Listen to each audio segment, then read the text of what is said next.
গার্ডেনিজ কাণ্ডে পুলিশ কর্মীর মৃত্যু, অপসারিত রঞ্জিত কুমার পচনন্দা, পুলিশ মহলের চাপা অসন্তোষ, আলোচনায় সরব রাজনৈতিক মহল।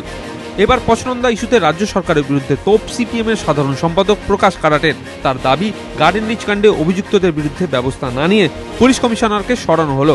এ থেকেই স্পষ্ট রাজ্যে কি ধরনের শাসন চলছে।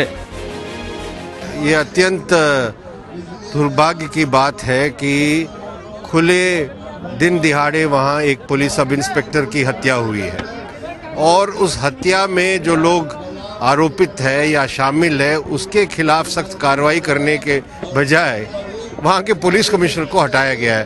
ये दिखाता है कि आज किस तरह का शासन चल रहा है बंगाल में। অন্যদিকে গার্ডেনিজ কাণ্ডের পরেই রাজ্য পুলিশের তড়িঘড়ি রদবদলের প্রতিবাদে সরব আলিমুদ্দিন। চলতি মাসেই নলহাটি, রেজিনগর, ইংরেজবাজার রাজ্যের 3 বিধানসভা কেন্দ্রের উপনির্বাচন। নবনিযুক্ত পুলিশ কমিশনার সুরজিৎ কর পুরকায়স্থ এর আগে এডিজি আইন শৃঙ্খলা পদে ছিলেন। সিপিএম এর অভিযোগ, এই পদটি রাজ্য সরকারের অধীন। ওই 3টি বিধানসভা কেন্দ্রই রাজ্য পুলিশের এখতিয়ারভুক্ত। ফলে নির্বাচন কমিশনের অনুমতি ছাড়া ওই সব পদে রদবদল নির্বাচনী বিধি লঙ্ঘনের শামিল। আগামী 28শে ফেব্রুয়ারি পর্যন্ত আমাদের রাজ্যে এই 3টি জেলায় নির্বাচনী বিধি লাগু।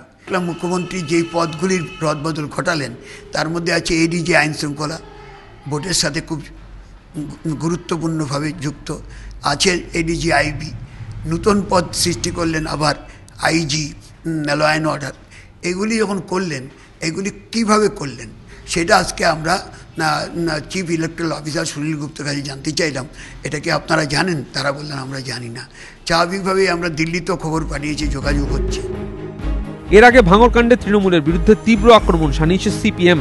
গার্ডেনিজ কাণ্ডে পুলিশ কর্মীর মৃত্যু ও কমিশনের পদ থেকে পচনন্দার অপসারণ, 3 কেন্দ্রের উপনির্বাচনের আগে জোড়া ইস্যুতে এবার সরকারকে বিরুদ্ধে আসরে সিপিএম। এবিপি আনন্দ।